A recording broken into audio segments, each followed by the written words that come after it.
कौन कहता है योगी सरकार मुस्लिम विरोधी है? खबर देखिए और खुद फैसला करिए।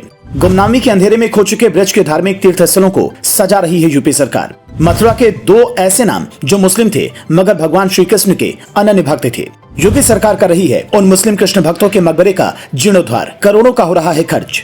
उत्तर प्रदेश सरकार ने श्री कृष्ण जन्मभूमि को राज्य में एक प्रमुख तीर्थ पर्यटन स्थल के रूप में बनाने पर ध्यान दिया है। इसी के चलते गुमनामी के अंधेरे में कहीं खो चुके ब्रज के धार्मिक तीर्थ स्थलों को यूपी सरकार जीवंत करने में लगी हुई है। इसके लिए तीर्थ स्थलों के जीर्णोद्धार को सबसे अधिक प्राथमिकताएं दी जा रही हैं। वैसे तो काशी और अयोध्या की तरह मथुरा में भी पग पग पर तीर्थ स्थल पाए जाते हैं जिनका जीर्णोद्धार किया जा रहा है, लेकिन मथुरा में दो ऐसे नाम भी हैं जो थे मुस्लिम फिर भी भगवान कृष्ण के सबसे बड़े भक्तों में गिने जाते हैं। उनकी कृष्ण भक्ति के कारण ही उनका नाम भारत के इतिहास में अमर हो गया है।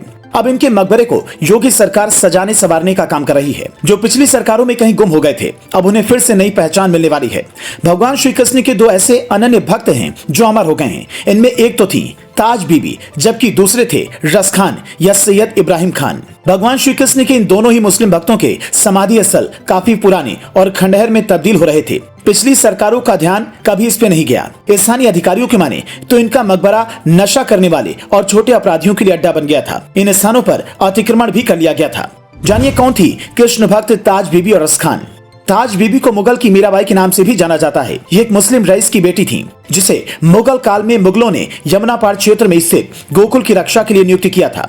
बताया जाता है कि ताज बीबी मुगल काल के दौरान कविता लिखा करती थी। ताज बीबी ने कलमा कुरान का पाठ छोड़कर भगवान श्री कृष्ण की भक्ति में लीन थी। तो वहीं यमुना किनारे स्थित गोकुल की रमन ज्योति आश्रम के समीप कुछ भूले बिसरे मकबरे बने हुए हैं जो मुस्लिम समुदाय से होते हुए भी भगवान श्री कृष्ण के अनन्य भक्त थे। कहा जाता है कि रस खान या सैयद इब्राहिम खान 16वीं सदी के सूफी मुस्लिम कवि हुआ करते थे जिनका जन्म उत्तर प्रदेश के अमरोहा या हरदोई में हुआ था। इन्होंने भगवान श्री कृष्ण की भक्ति में लीन होकर अपना जीवन वृंदावन में बिताया।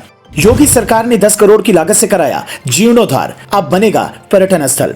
ब्रज तीर्थ विकास परिषद के उप मुख्य कार्यकारी अधिकारी पंकज वर्मा ने बताया कि इस स्थान के जीर्णोद्धार में लगभग 10 करोड़ की लागत लगी है।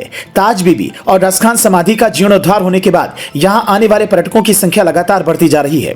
वैसे तो उत्तर प्रदेश तीर्थ विकास परिषद द्वारा मथुरा वृंदावन क्षेत्र में विकसित होने वाले कई स्थान हैं, लेकिन जब सीएम योगी को मकबरा परिसर का प्रस्ताव भेजा गया तो सीएम योगी ने तुरंत धनराशि जारी कर दी।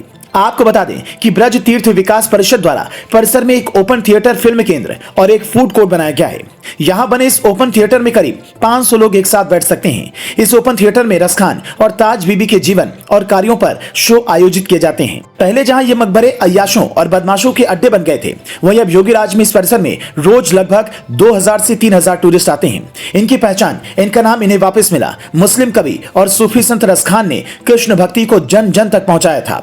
रस खान की समाधि स्थल पर लाल पत्थर में गुंबद का निर्माण कराया गया। इसके अलावा आसपास की जगहों पर रस खान के छंदों को पत्थरों पर उकेरा गया है। 4 करोड़ के बजट से एक संग्रहालय तैयार किया जा रहा है। इसमें महाकवि रस खान की रचनाएं पढ़ने के लिए लोगों को मुहैया कराई जाएंगी। सीएम योगी के इस काम पर आप क्या कहना चाहते हैं, हमें कमेंट में बता सकते हैं।